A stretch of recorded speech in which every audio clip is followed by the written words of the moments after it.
Yes. तो हमने polynomial की फर्स्ट रिकॉर्डिंग में लास्ट टाइम पर हम बात कर रहे थे कि what is the nature of the graph of the polynomial, quadratic polynomial. तो यदि हम क्वाड्रेटिक पॉलिनोमियल की बात करें, क्वाड्रेटिक पॉलिनोमियल,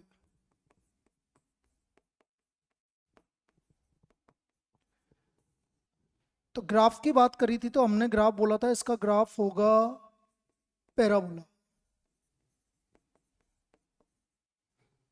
अब पैराबोला आपका अपवर्ड भी हो सकता है और डाउनवर्ड भी हो सकता है। Upward parabola, downward. Now it depends on A. If A is greater than 0, then it will be upward parabola. If A is less than 0, then it will be a downward parabola. तो upward parabola कब होगा? जब A greater than 0 होगा। अब A क्या है यहाँ पर? भाई हमारा जनरल फॉर्म है ax square plus b x plus c. This is the quadratic polynomial. ये हमारा क्वाड्रेटिक पोलिनोमियल है, ax square plus b x plus c.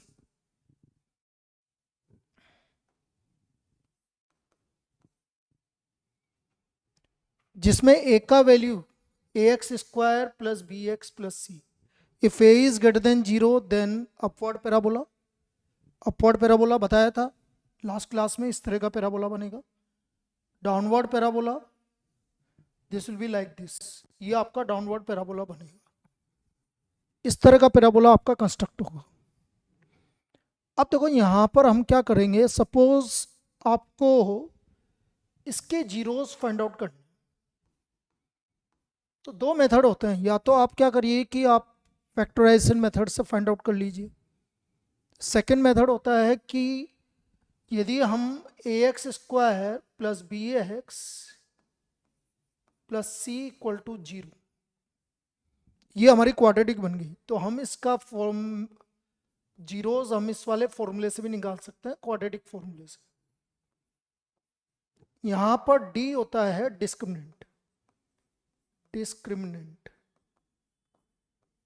और डिस्क्रिमिनेंट का वैल्यू है हमारे पास b square minus 4ac। This is the discriminant. तो यदि हमने इससे निकाला तो आपका डिस्क्रिमिनेंट से डी आ जाएगा बी स्क्वायर माइनस 4ac, और आपके जीरोस ऑफ द पॉलिनोमियल हम फाइंड आउट कर सकते हैं इस फॉर्मूले से। अब ये डी का क्या रोल है वो हम देखते हैं कि डी का क्या रोल है। भाई डी हमें ये बताएगा कि इसके जीरोस कैसे होंगे, इसके जीरोस कैसे होंगे। जैसे हमने बोला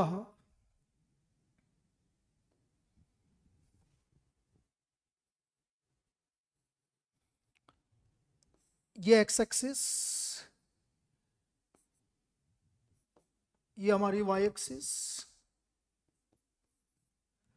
और हमने इसका ग्राफ बनाया है। सपोज आपने क्वाड्रेटिक पॉलिनोमियल का ग्राफ कुछ इस तरह का बनाया।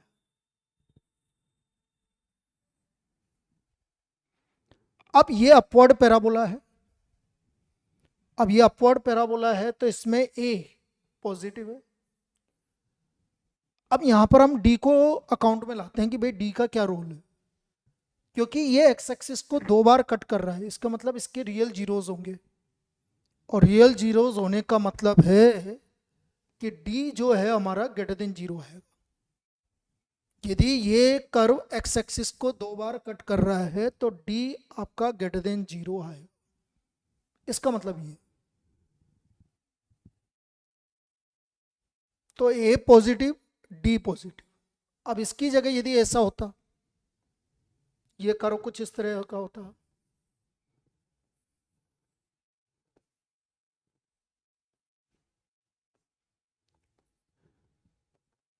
ये एक्स एक्सिस, ये Y axis.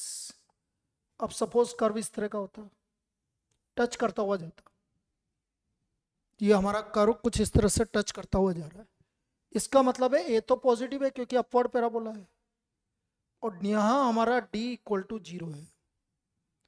D equal to 0 मतलब एक्स एक्सिस को टच करता हुआ जाएगा आपका कर्व। तो ये इसका नेचर हो गया कि यदि डी पॉजिटिव है, डी इक्वल टू 0 है, तो वो एक्स एक्सिस को टच करेगा। अब तीसरा केस आता है इस तरह का केस।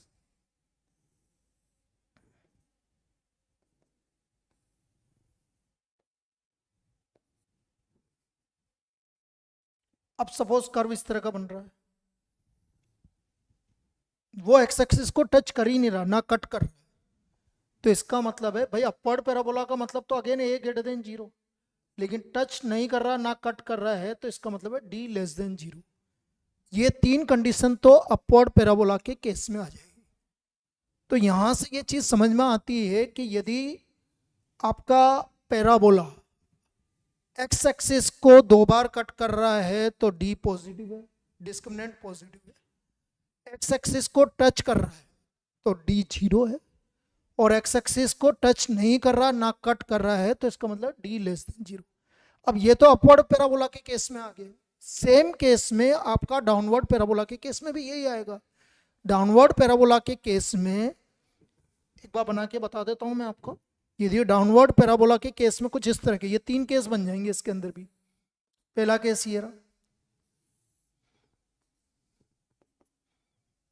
सपोज ये डाउनवर्ड पैराबोला, इसका मतलब है a less than zero and D greater than zero, क्योंकि एक्स एक्सिस को दो बार टच कर रहा है, कट कर रहा है, तो इसका मतलब डी ग्रेटर देन जीरो। फिर दूसरा केस ये, दिस इज एक्स एक्सिस और ये वाई एक्सिस। सपोज हमारा ये कर्व कुछ इस तरह से टच करता हुआ जा रहा है, इसका मतलब है a less than zero D equal to zero. और तीसरा केस ये वाला,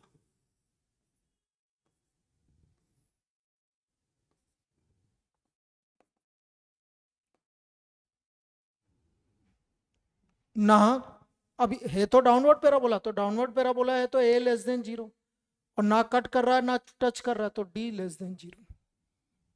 तो ये तीन केस भी आपके डाउनवर्ड पैराबोला के केस में एज इट इज आ जाएंगे, जो हमारे अपवर्ड पैराबोला के केस में आए थे। अब देखो इस पे क्वेश्चंस किस तरह के बनते हैं। जैसे इस बार के सैंपल पेपर आपके सीबीएसई के सैंपल पेपर में एक क्वेश्चन पूछा गया। अब वो क्वेश्चन क्या था वो देखो आप, वो क्वेश्चन किस तरह का था वो समझिए।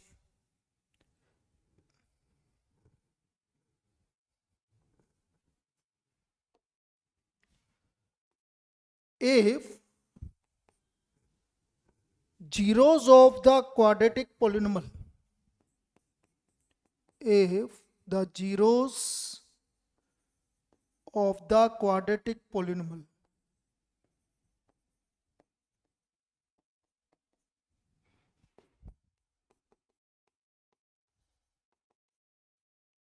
ax square plus bx plus c,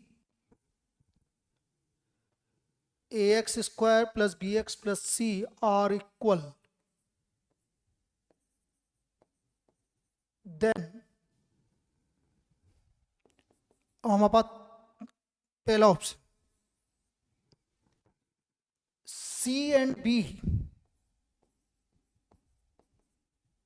C and B must have opposite sign, must have opposite sign. B, C and B must have same sign.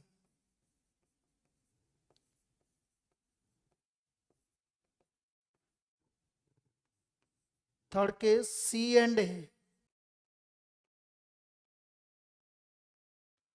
and D, C and A must have same sign.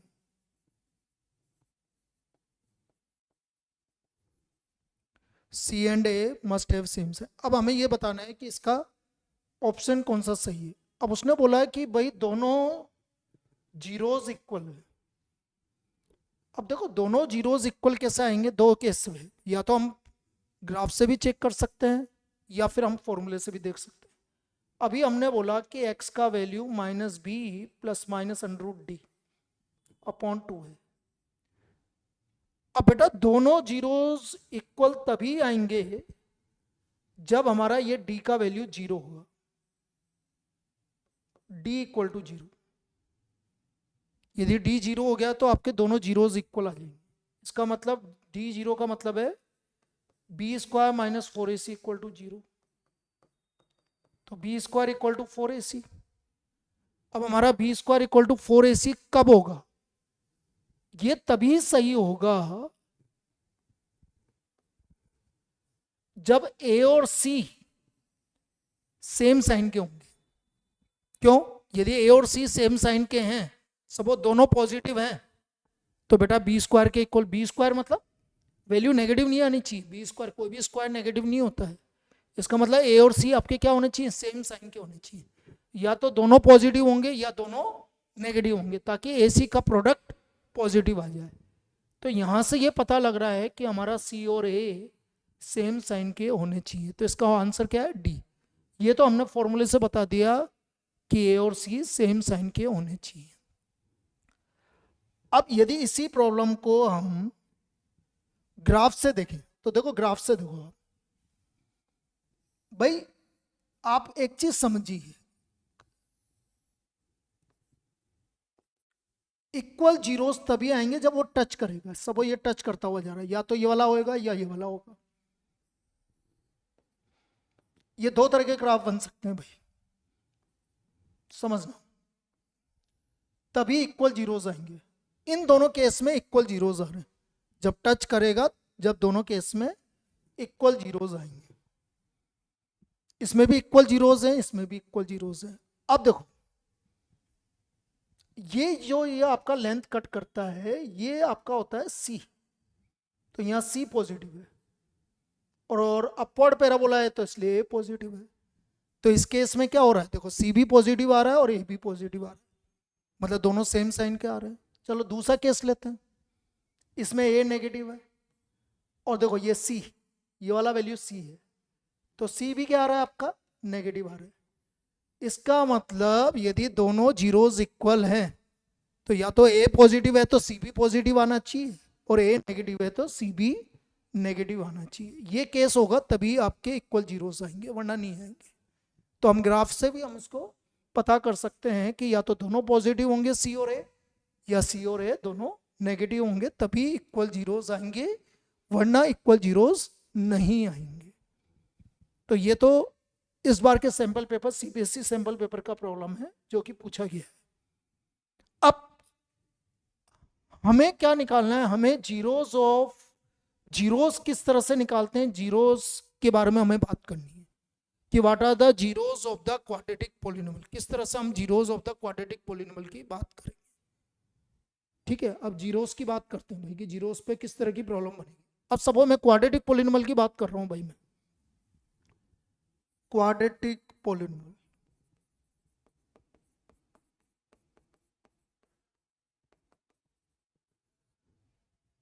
F x equal to a x square plus b x plus c, a is not equal to zero. ये हमारा quadratic polynomial. अब मैं इसके zeros मान लेता हूं भाई, ये तो पता है कि मैक्सिमम जीरोस कितने होंगे? 2 होंगे। तो हम इसके जीरोस सपोज कर लेते हैं, लेट द जीरोस आर, इसके जीरोस मैंने सपोज कर लिए अल्फा एंड बीटा। हमने इसके जीरोस क्या मान लिए? अल्फा और बीटा जीरोस मान लिए। अब अल्फा और बीटा यदि इसके जीरोस हैं, तो बेटा f x equal to a x square plus b x plus c, हम इसको k times of x minus alpha x minus beta के फॉर्म में लिख सकते हैं। क्योंकि यदि अल्फा और बीटा इसके जीरोस हैं, तो इसका मतलब हुआ कि एक्स माइनस अल्फा और एक्स माइनस बीटा इसके फैक्टर्स हैं, और कोई भी मल्टीपल हो सकता है। के इज एनी रियल नंबर, के कोई भी रियल नंबर है, तो के कोई भी रियल नंबर है, x minus alpha x minus beta, ये हमने इसके इक्वेट कर दिया। अब यदि मैं इसको कंपेयर करता हूं, देखो a x square plus b x plus c, और इसको हम मल्टीप्लाई करते हैं तो ये आएगा के एक्स स्क्वायर माइनस के alpha plus beta multiplied by x plus के अल्फा बीटा। इसको मल्टीप्लाई करने पर ये टर्म आएगी हमारे पास। अब इसको इक्वेट मतलब कंपेयर करो, तो हमारा देखो k का वैल्यू, a का वैल्यू k के बराबर है, a का वैल्यू k के बराबर आ रहा है। फिर b का value minus k times of alpha plus beta, तो यहां से हम अल्फा प्लस बीटा लेंगे तो b अपॉन माइनस के, और आपने बोला k का वैल्यू a के बराबर है, तो वो अल्फा प्लस बीटा किसके इक्वल आ गया, अल्फा प्लस बीटा हमारा आ गया माइनस बी अपॉन ए के इक्वल।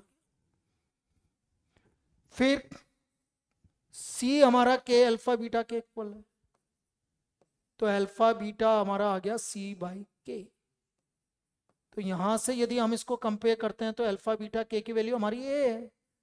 तो देखो ये दो फॉर्मूले बन गए हमारे, जो कि हमारे आगे काम आएंगे। एक तो sum of zeros, sum of zeros alpha plus beta, this is equal to minus b upon a, and alpha beta this is equal to C upon A.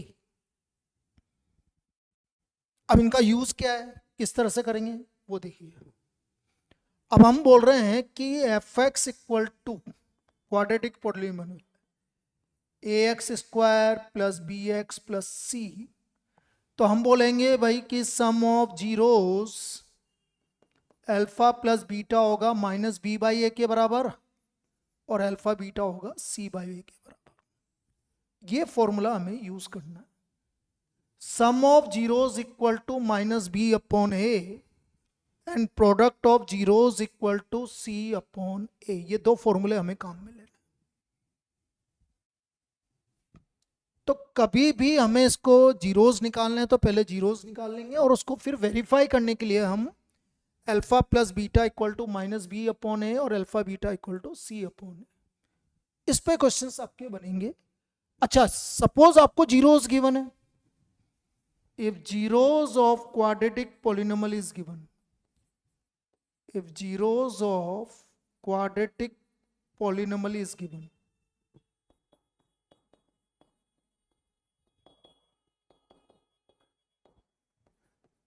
then polynomial fx will be equal to k, k is any real number, x square minus x sum of zeros plus product of zeros. ये हमारा formula हो जाए, k x square minus x sum of zeros plus product of zeros. This is the formula when the zeros are given. इसको हमें use करना है। अब देखो, अब इस पे प्रॉब्लम किस तरह की बनती है। एक प्रॉब्लम पक्का है कि आपको zeros of the quadratic polynomial निकालने के लिए बोलेगा, और उसकी हेल्प से हमें वेरीफाई करना है। प्रॉब्लम किस तरह की बनती है वो देख लीजिए आप। तो लिखिए first problem,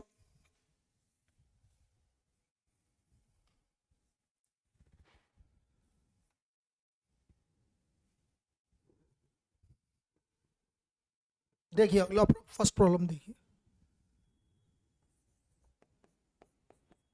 find the zeros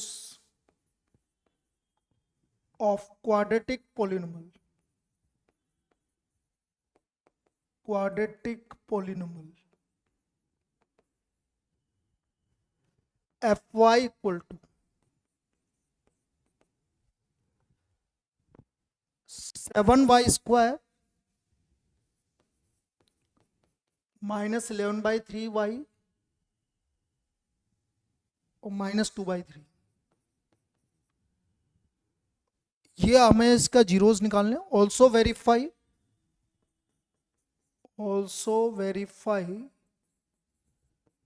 the relationship between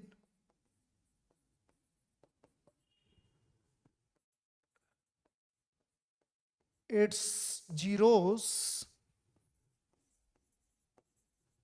and its coefficient।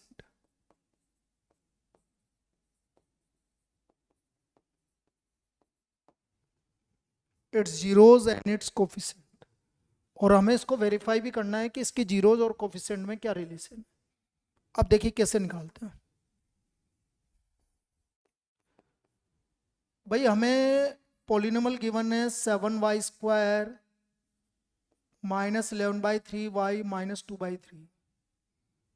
तो हम एक काम कर सकते हैं, जो अपॉन में 3 आ रहा है उसको सबको 3 से मल्टीप्लाई कर दो।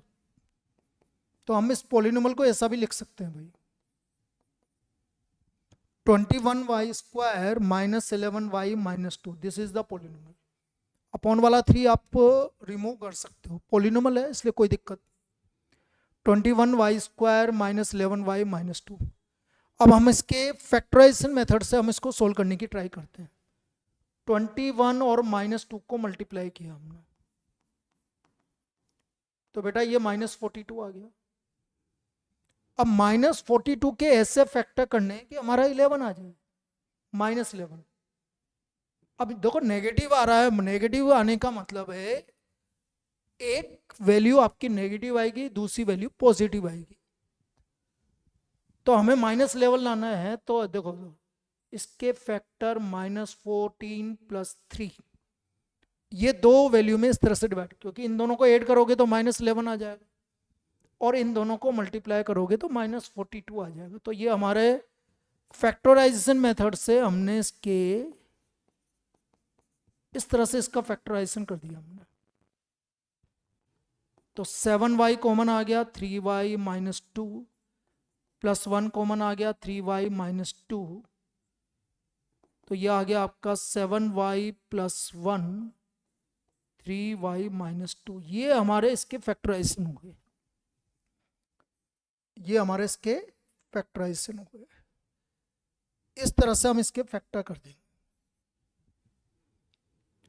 अब यहां से हमें पता लग गया कि इसके जीरोस क्या आएंगे। यदि मैं इसको 7y + 1 को 0 के इक्वल करूंगा तो जीरोस आ -1/7 इसको 0 करने पर, और इसको 0 करने पर कितना आ गया 2/3। ये हमारे दो जीरोस आ गए। एक तो जीरोस क्या आ गया हमारा -1/7 और दूसरा जीरोस आ गया 2/3। एक को नाम आप अल्फा दे दो और एक को नाम आप बीटा दे दो। तो ये हमने दो जीरोस निकाल लिए भाई हमने इसके, alpha equal to -1/7 and beta equal to 2/3। These are the zeros of this quadratic polynomial. अब हमें वेरीफाई भी करना है भाई, आपने आपका जो पॉलिनोमियल था लास्ट पॉलिनोमियल सिंप्लीफाई करने के बाद ये आ रहा था। तो हमारे लिए ए 21 हो गया, बी -11 हो गया और सी -2 हो गया। अब मुझे सम ऑफ जीरोस निकालना है भाई, sum of zeros. Sum of zeros हमें अल्फा प्लस बीटा हमने किसके बराबर लिखा था, -b/a के इक्वल लिखा था। तो देखो अल्फा की वैल्यू हमारी कितनी आई है -1/7, बीटा की वैल्यू कितनी आई है हमारी 2/3, माइनस बी कितना आया आपका -11 और ए कितना आ रहा है 21। अब यदि मैं इसका एलसीएम लेता हूं तो 21 - 3 + 14। तो आप ध्यान से देखिए ये दोनों वैल्यू सेम आ रही है कि नहीं आ रही। 11/21 = 11/21। इसका मतलब हमारा सम ऑफ जीरोस तो वेरीफाई हो गया भाई। Sum of zero alpha plus beta किसके इक्वल है, -b/a।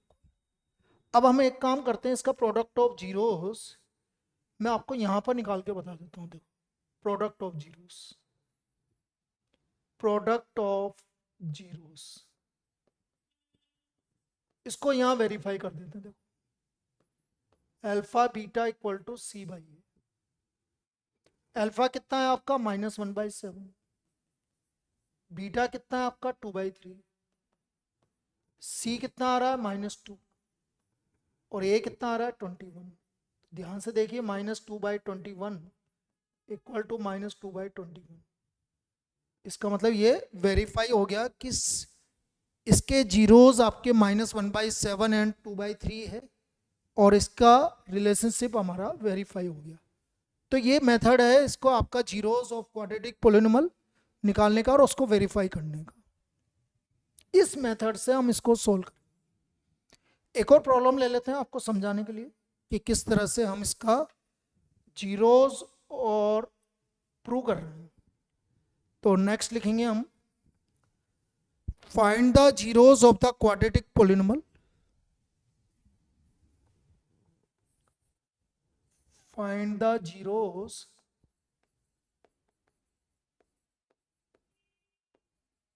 of the quadratic polynomial of the quadratic polynomial 2x square minus 9 minus 3x F x के बराबर मान लेते हैं। 2x square minus 9 minus 3x also verify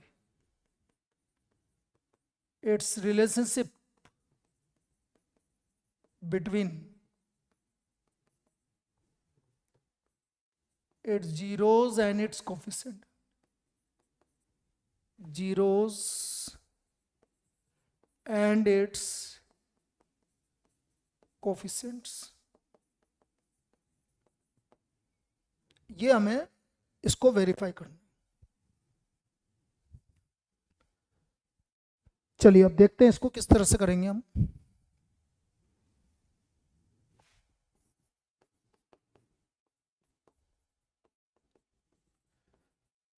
to x square minus 9 minus 3x, पहले इसको rearrange कर लेंगे बेटा। रीअरेंज करने का मतलब है पहले एक्स स्क्वायर का कोफिशिएंट आना चाहिए, फिर एक्स आना चाहिए, फिर कांस्टेंट आना चाहिए।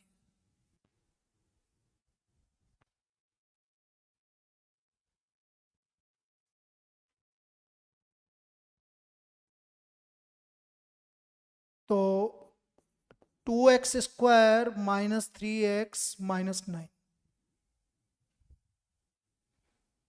अब देखो इसके फैक्टर वैसे ही करेंगे, 2 multiplied by minus 9, 2 multiplied by minus 9 आ गया हमारा माइनस 18। माइनस 18 के ऐसे फैक्टर करोगे माइनस 3 आ जाए। तो इसके जो आपके फैक्टर बनेंगे वो बनेंगे 2x square minus 6x plus 3x minus 9, minus 6 और प्लस 3। अब यहां से 2x कॉमन आ गया, यहां से 3 कॉमन आ गया, तो 2x प्लस 3x माइनस 3, ये हमारे इसके फैक्टर्स हो गए। तो हम बोलेंगे देयरफॉर जीरोस आर, वे 2x प्लस 3 को जीरो के इक्वल करेंगे, तो माइनस 3/2 एंड 3। एक को हमने अल्फा मान लिया और एक को हमने बीटा मान लिया। तो यहां पर अल्फा माइनस 3/2 आ गया और बीटा 3 आ गया। किसी को भी ले सकते हैं, कोई दिक्कत नहीं है। अब देखो यहां पर एबीसी की वैल्यू भी रख देते हैं। ए का वैल्यू आपका 2 है, बी का वैल्यू माइनस 3 है,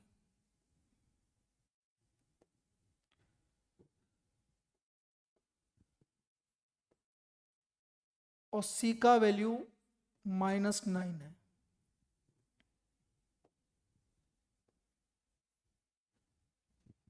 ये एबीसी की वैल्यू। अब हमें इसको वेरीफाई करना है। We have to verify its relationship between its zeros and its coefficient. Sum of zeros alpha plus beta minus b upon a. Alpha का value minus 3/2 plus 3 minus b की value minus 3 upon a की value 2। यदि हम यहाँ LCM लेते हैं तो minus 3 plus 6, तो ये वेरीफाई हो गया कि 3/2 3/2 के इक्वल है। इसका मतलब सम ऑफ जीरो वाला वेरीफाई हो गया। ऐसे ही हम प्रोडक्ट ऑफ जीरोस वाला वेरीफाई कर देते हैं। Product of zeros alpha beta equal to C upon A. Alpha की वैल्यू -3/2, बीटा की वैल्यू 3, सी का वैल्यू -9/2। Hence verified. तो हमारा दोनों जो रिलेशन हमारा था वो प्रूव हो गया कि इसके जीरोज और इसके बारे में इसके रिलेशन ये आ गया। तो ये वेरीफाई करने का तरीका है। तो एक प्रॉब्लम इस तरह की बनती है जिसमें आपको वो जीरोज पूछेगा और जीरोज निकालने के बाद वो आपसे वेरीफाई करने के लिए बोलेगा कि verify the relationship between its zeros and its coefficient. Now what is the relation? Alpha plus beta equal to minus b upon a और alpha beta equal to C upon a. अब बेटा जो अगले टाइप की problem बनती है इसके अंदर, उसमें आपके कुछ फॉर्मूले हैं, वो फॉर्मूले हमें देखने पड़ेंगे। उस फॉर्मूले की यदि मैं बात करूं तो देखो फॉर्मूला ये है alpha square plus beta square.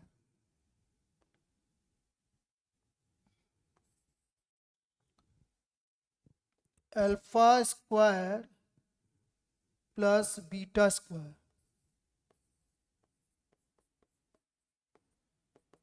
This is equal to alpha plus beta whole square minus two alpha beta. हम जितने भी वैल्यूज हैं हम उसको अल्फा प्लस बीटा और अल्फा बीटा के फॉर्म में लिखेंगे। तो alpha square plus beta square equal to alpha plus beta whole square minus two alpha beta. Second, alpha minus beta whole square, now this is equal to alpha plus beta whole square minus 4 alpha beta। ये second formula काम में आएगा। Now third, alpha cube plus beta cube, this equal to alpha plus beta whole cube minus 3 alpha beta alpha plus beta. ये हमारा third formula alpha cube plus beta cube. अब बेटा जो fourth वाला formula है बहुत रेयर केस में यदि कहीं पूछ ले तो भाई अलग बात है, लेकिन लिख तो लेते हैं alpha cube minus beta cube. तो this is equal to alpha minus beta whole cube plus 3 alpha beta alpha minus beta. और अल्फा माइनस बीटा की वैल्यू आप कहाँ से निकालेंगे? इस वाले फॉर्मूले से निकालेंगे। तो ये हमारे 4 फॉर्मूले हैं, वैसे तो 3 फॉर्मूले ही काम में आते हैं, ठीक है। अब इनका यूज क्या है, किस तरह की प्रॉब्लम इनमें बनती है वो समझिए। जैसे हम बोल रहे हैं कि देखो एक प्रॉब्लम मैं करके बताता हूँ, वो समझिए। लिखिए,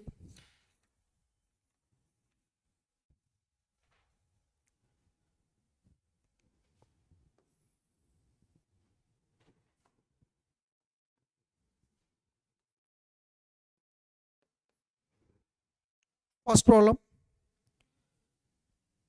ए पी एंड क्यू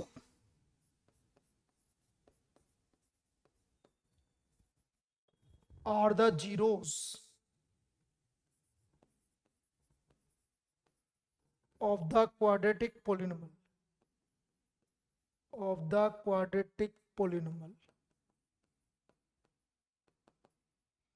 अब हमें क्वाड्रेटिक पोलिनोमियल गिवन है 2x स्क्वायर है minus 7x plus 3, then find p square plus q square. तो हमें p square plus q square का वैल्यू फाइंड आउट करना है। We have to find the value of p square plus q square. देखो p square plus q square, अब ये तो मैंने अभी बताया था ना, ये रहा फॉर्मूला फर्स्ट वाला, पी प्लस क्यू का होल स्क्वायर माइनस 2pq। ये फॉर्मूला हमें यूज करना है, पी प्लस क्यू का होल स्क्वायर माइनस 2pq। अब हमें एक तो पी प्लस क्यू की वैल्यू चाहिए और सेकंड वैल्यू हमें किसकी चाहिए? पी क्यू की वैल्यू चाहिए। अब हमारा क्वाड्रेटिक पोलिनोमियल है 2x square minus 7x plus 3, सब ये एफ एक्स के इक्वल है। तो इसके जीरोस पी और क्यू हैं, तो सम ऑफ जीरोस होता है माइनस बी अपॉन ए। तो देखो माइनस बी की वैल्यू माइनस 7 है और ए की वैल्यू 2 है, तो पी प्लस क्यू की वैल्यू कितनी आ गई? 7/2। अच्छा, प्रोडक्ट ऑफ जीरोस होता है सी बाई ए, सी की वैल्यू 3 है 2, तो हमारा पी क्यू का वैल्यू कितना आ गया? 3/2 आ गया। ये हमारा पी क्यू का वैल्यू आ गया। अब हमें निकालना है p square plus q square. तो देखिए p square plus q square, मैं इधर की तरफ लिख देता हूं, p square plus q square हमने लिख ही दिया, पी प्लस क्यू का whole square minus 2pq। P plus q की वैल्यू है आपकी 7/2, तो 7/2 का होल स्क्वायर माइनस 2pq। तो ये आ गया बेटा 49/4, 2 से 2 कैंसिल हो गया तो -3। एलसीएम ले लेंगे। मैं ये एक्सपेक्ट कर रहा हूं कि सबको एलसीएम लेना आता है बेटा आपको। 49 माइनस 12, तो 49 माइनस 12 की वैल्यू हम निकालेंगे तो कितना आ गया 37/4। This is the value of p square plus q square. तो एक प्रॉब्लम इस तरह की डायरेक्ट बन सकती है, एमसीक्यू में भी आ सकता है। वो आपसे बोलेगा what is the value of p square plus q square, 2 marks में भी आ सकता है, ठीक है, कहीं भी वो पूछा जा सकता है। बस सिर्फ फॉर्मूले याद होने चाहिए आपको, जो आपको ये 3 फॉर्मूले, चौथा फॉर्मूला तो आप मान के चलिए कि नहीं आए, लेकिन 3 फॉर्मूले तो आपको याद होने ही चाहिए। एक और देख लेते हैं इस पर प्रॉब्लम कि किस तरह की और प्रॉब्लम बनती है। अब मैं आपसे बोल रहा हूं कि if alpha and beta are the zeros of the quadratic polynomial, if alpha and beta are the zeros of quadratic polynomial,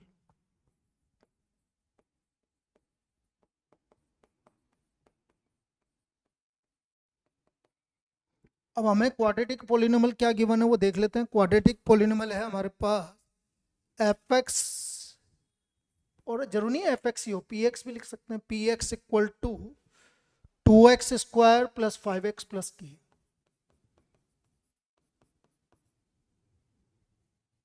satisfies the relation, and it satisfies the relation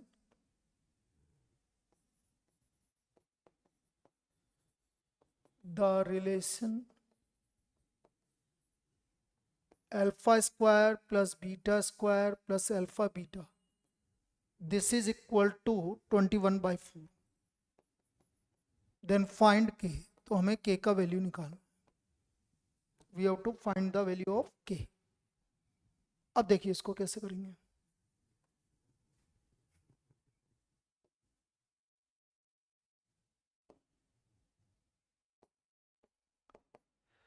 भाई हमारा पी एक्स गिवन है 2x square plus 5x plus k. Now sum of zeros, alpha plus beta है बेटा हमारा -b/a, और alpha beta है हमारा c/a। तो अल्फा प्लस बीटा की वैल्यू हमारी -5/2 और अल्फा बीटा की वैल्यू k/2। अब देखिए हम इस वाले कंडीशंस को लेते हैं जो हमें गिवन है, alpha square plus beta square plus alpha beta. अभी हमने थोड़ी देर पहले क्या बोला बेटा, alpha square plus beta square ये होता है अल्फा प्लस बीटा का स्क्वायर माइनस 2 अल्फा बीटा और प्लस अल्फा बीटा और है। तो ये आ गया आपका अल्फा प्लस बीटा का whole square minus alpha beta. अब हम वैल्यू रख देंगे इसमें, अल्फा प्लस बीटा की वैल्यू कितनी है -5/2, तो -5/2 का होल स्क्वायर, अल्फा बीटा की वैल्यू k/2, 25/4, 21/4 को आप इधर की तरफ ले आइए।